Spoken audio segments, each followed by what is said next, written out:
Meus queridos irmãos, irmãs e amigos que renovam em nós o prazer da sua audiência, recebam nesta oportunidade os cumprimentos fraternais da 8ª Igreja Batista Filadélfia de Curitiba. Hoje vamos estudar uma importante lição, que é da autoria do ilustre culto pastor José Tomás Rodrigues Lima, e que tem como título, abro aspas, Eliseu e as qualidades de um discípulo dedicado, fecho aspas. Quais são os objetivos deste estudo? São os seguintes. Primeiro, conhecer um pouco da história de Eliseu, sua chamada para ser discípulo e auxiliar do profeta Elias e suas qualidades para essa tarefa. Também perceber as qualidades, verdadeiras virtudes, presentes na vida do profeta, como ousadia, coragem e o testemunho de homem de Deus. E, por fim, praticar o que Jesus disse: ide e fazei discípulos. Que tremenda oportunidade e responsabilidade! Vamos obedecer à ordem do Mestre? Esta lição tem como texto áureo o seguinte versículo que se pode encontrar em 2 Reis, capítulo 2, versículo 9b, que leio. Respondeu Eliseu: faze de mim o principal herdeiro de teu espírito profético. Vamos a alguns textos bíblicos inspirativos. 1 Reis, capítulo 19, versículos 19 a 21. Então Elias saiu de lá e encontrou Eliseu, filho de Safate. Ele estava arando com 12 parelhas de bois e estava conduzindo a 12ª parelha. Elias o alcançou e lançou a sua capa sobre ele. Eliseu deixou os bois e correu atrás de Elias. Deixa-me dar um beijo de despedida em meu pai e minha mãe, disse, e então irei contigo. Vá e volte, respondeu Elias, pelo que lhe fiz. E Eliseu voltou. Apanhou a sua parelha de bois e os matou. Queimou o equipamento de arar para cozinhar a carne e a deu ao povo, e eles comeram. Depois partiu com Elias e se tornou o seu auxiliar. Agora um outro texto, 2 Reis, capítulo 2, versículos 9 e 10. Depois de atravessar, Elias disse a Eliseu, abro aspas, o que posso fazer por você antes que eu seja levado para longe de você? Respondeu Eliseu, faze de mim o principal herdeiro de teu espírito profético, disse Elias.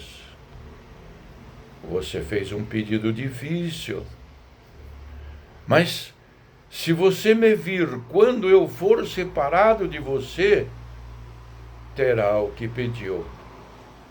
Do contrário, não será atendido.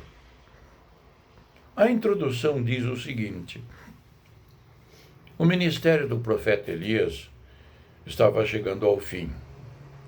Deus tinha usado esse homem poderosamente, mas agora precisava ser sucedido por outro instrumento humano. Era a vez de Eliseu. Não sabemos muito a respeito dele, mas o que nos é relatado sobre sua vida dá-nos uma amostra de um discípulo com importantes qualidades. Tornar-se discípulo de um grande homem, no caso, um grande profeta, não é coisa simples. Exige muitas virtudes. Aliás, o próprio discipulado, já em si mesmo, é um desafio, principalmente quando se trata de seguir os passos de alguém que tem uma tarefa divina a cumprir. Era o caso de Eliseu, que de repente viu-se chamado pelo Senhor. Estudemos, portanto, nossa lição de hoje, destacando os seguintes tópicos. Tópico 1. O desprendimento de um discípulo dedicado. A chamada de Eliseu foi rápida e emocionante. Subitamente, a capa ministerial foi lançada sobre ele. Isso deve ter causado forte impacto sobre aquele moço. E sucedeu com alguns detalhes ao mesmo tempo afetuosos e também decisivos e profundamente marcantes. Despede-se dos pais com um beijo, queima seu equipamento de arar, mata sua parelha de bois e oferece uma refeição ao povo. Que jovem decidido! Depois, estava livre para iniciar sua nova jornada. Confira lá no livro de 1 Reis, capítulo 19, versículos 19 a 21. Nessa atitude, dois aspectos precisam ser observados: deixar e seguir. Eliseu deixou tudo para trás e passou a seguir os passos do seu mestre Elias. Quando nos voltamos para o ministério de Jesus, tanto tempo mais tarde, acontece a mesma coisa em relação ao discipulado do mestre. Ele passa pela coletoria em Cafarnaum, vê o publicano Mateus e o chama repentinamente. Então, conforme o relato bíblico, aquele homem se levanta, deixa tudo e passa a seguir Jesus como seu discípulo. É isso. Desprendimento total. Decisão inabalável. Uma aplicação.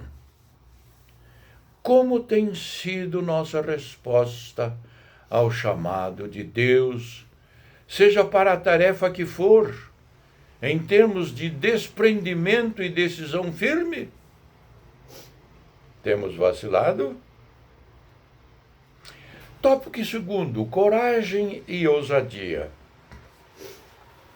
Quando pensamos em nossa caminhada com Deus, a fé é fundamental nas experiências com Ele. E a fé genuína que alcança o sucesso e vitória está intimamente ligada à coragem e ousadia. Elias, Eliseu e tantos outros homens de Deus foram desafiados justamente com referência a essas virtudes aqui destacadas. Ser forte e corajoso é a divisa colocada pelo Senhor Deus à frente de todo aquele que deseja servi-lo. Também hoje, na vida cristã, não é diferente. Enquanto vivemos no Evangelho da Salvação e na experiência de sermos discípulos de Jesus. Coragem e ousadia demonstram uma fé viva e operante. Deus, em muitas oportunidades, exigiu que seus servos tivessem coragem para realizar a obra que o Senhor havia proposto. Tanto para Josué conduzir o povo de Israel à terra prometida, procure e confira Josué 1:7, ou no caso de Pedro, ao andar sobre as águas, era necessária uma combinação de fé, ousadia e coragem. Veja lá em Mateus capítulo 14, versículo 28. Essa foi uma das virtudes presentes na vida do profeta Eliseu. Ele conviveu com Elias e viu como Deus agia em sua vida. Vivenciou os milagres, os sinais, a presença do Senhor e o respeito que as pessoas tinham pelo profeta. Quando surgiu a oportunidade de receber algo de Deus antes da partida de seu discipulador, ou mestre, ou pai, segundo Reis capítulo 12, versículo 12, pediu com ousadia porção dobrada do espírito profético que havia em Elias. Abro aspas. Quero receber por herança porção dobrada do seu espírito. Ou faze de mim o principal herdeiro de teu espírito profético. Segundo Reis capítulo 2, versículo 9.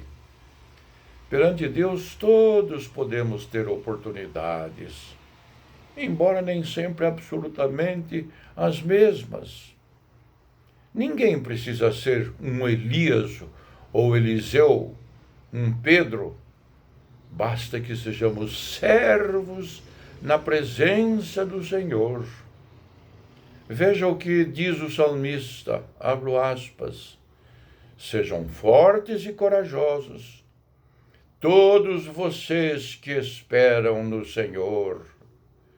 Salmos 31, versículo 24.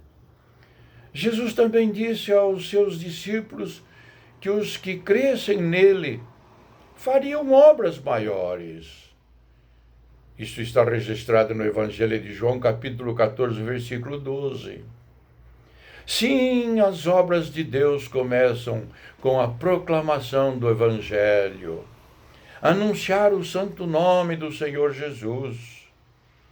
Mas não devemos desprezar o sobrenatural de Deus ainda hoje. Estes sinais acompanharão os que crerem. Em meu nome expulsarão demônios, falarão novas línguas, pegarão em serpentes, e se beberem algum veneno mortal, não lhes fará mal nenhum. Imporão as mãos sobre os doentes, e estes ficarão curados. Marcos capítulo 16, versículos 17 e 18. Uma aplicação. Temos desejado na caminhada cristã uma fé ousada e corajosa? Tópico 3, visão espiritual. Ninguém duvida ao estudar as Escrituras de que Eliseu, Elias, Moisés e outros profetas viveram um nível espiritual acima da média.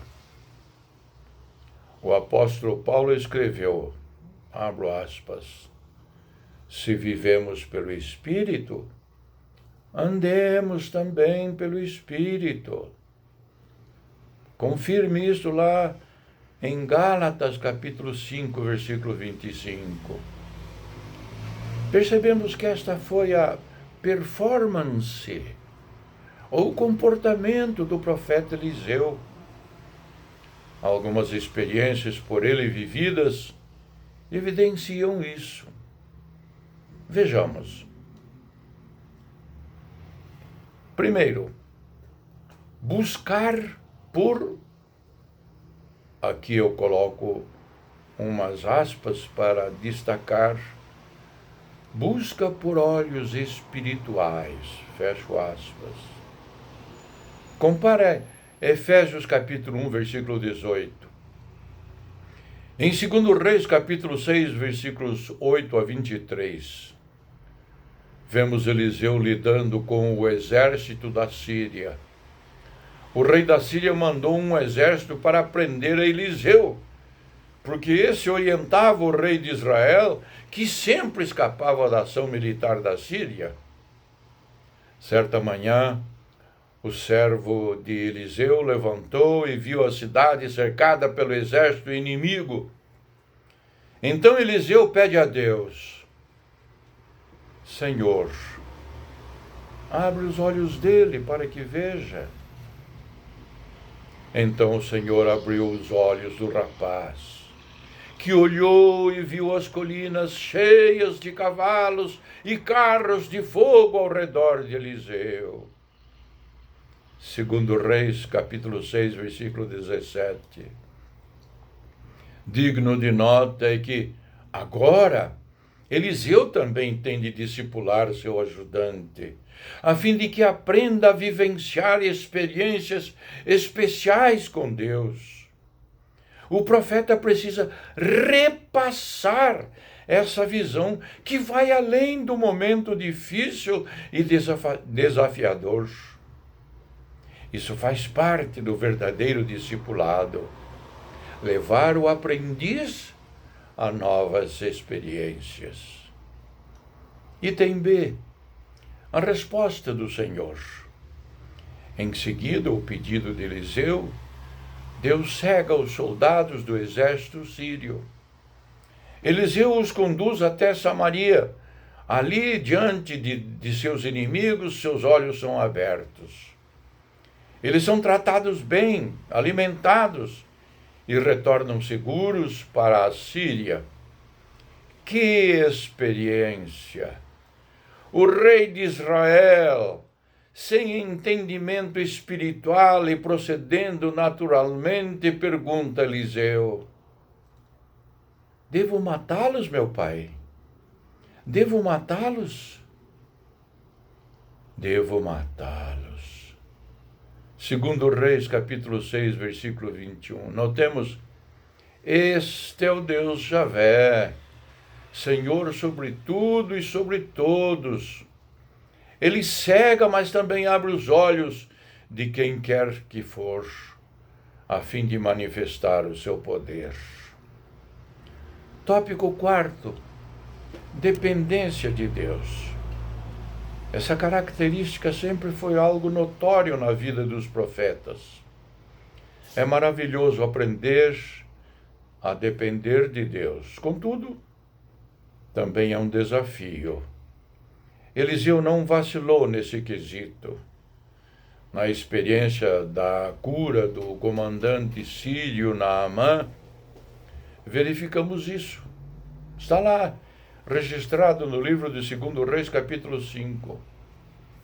Primeiro, a declaração da menina que trabalhava como serva na casa de Naamã. Abro aspas. Se o meu senhor procurasse o profeta que está em Samaria, ele o curaria da lepra. 2 Reis, capítulo 5, versículo 3. Depois, as próprias palavras de Eliseu ao rei de Israel: por que rasgaste tuas vestes? Envia o homem a mim, e ele saberá que há profeta em Israel. 2 Reis, capítulo 5, versículo 8. Eliseu não buscava a glória humana. Diante de uma autoridade síria, com uma grande comitiva e com presentes e agrados, nem apareceu. Mandou o recado pelo seu servo: vá e lave-se 7 vezes no Rio Jordão. Sua pele será restaurada e você ficará purificado. Este bonito trecho histórico está no livro de 2 Reis, capítulo 5, versículo 10.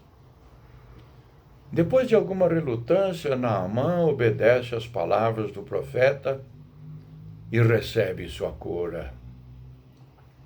Grato, volta à casa do profeta e quer dar-lhe presentes. Eliseu, porém, que dependia de Deus, responde: juro pelo nome do Senhor a quem sirvo, que nada aceitarei. Embora Naamã insistisse, ele recusou. Está lá, registrado no livro de 2 Reis, capítulo 5, versículo 16.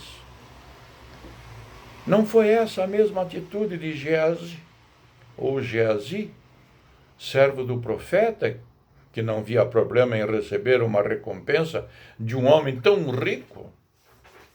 sua ganância material e falta de dependência de Deus levaram-no a mentir e ocultar suas ações a Eliseu. Como resultado lastimável, foi acometido de lepra. Confira esta informação no livro de 2 Reis, capítulo 5, versículos 20 a 27. Tópico número 5. Bom testemunho com o servo de Deus. Isso tem a ver com o reconhecimento da parte de outras pessoas em relação às atividades de alguém que desempenha uma tarefa no reino do Senhor Deus. Afinal, quem está na vitrine é visto e avaliado. Eliseu se tornou conhecido por uma mulher de posses, a sunamita, moradora de Sunem. Ela e seu esposo construíram um quarto para o profeta descansar quando passava de viagem. Ele era respeitado pela família. Detalhes a esse respeito. Primeiro, as palavras da sunamita para o esposo. Sei que esse homem que sempre vem aqui é um santo homem de Deus. Esta bonita declaração está no livro de 2 Reis, capítulo 4, versículo 9. Depois a palavra de Eliseu à sunamita para abençoá-lo, pois não tinha filhos. Por volta desta época, no ano que vem, você estará com um filho nos braços. 2 Reis, capítulo 4, versículo 16. Mais tarde, a atitude da mulher por ocasião da morte do filho após uma forte dor de cabeça, ela vai ao encontro do profeta e diz, abro aspas, acaso eu te pedi um filho, meu senhor? Não te disse para não me dar falsas esperanças? 2 Reis, capítulo 4, versículo 28. Por fim, o reconhecimento da sunamita. Após receber novamente o filho vivo das mãos do profeta. Abro aspas. Ela entrou, prostrou-se a seus pés, curvando-se até o chão. Então pegou o filho e saiu. Este bonito trecho está no 2º livro de Reis, capítulo 4, versículo 37. Aplicação. As pessoas têm visto em nós um testemunho verdadeiro do Evangelho de Jesus Cristo? Conclusão. Ao final desta lição, precisamos ainda nos perguntar se, como cristãos convertidos a Cristo e como servos de Deus, temos essas qualidades que atestam que realmente somos discípulos do Mestre, demonstrando desprendimento, coragem e ousadia. Mas também visão espiritual, além de dependência do Senhor, sob a bênção do reconhecimento diante das pessoas que nos conhecem como discípulos de Jesus? Que esta pergunta ecoe na sua consciência. Que Deus nos ajude. Amém.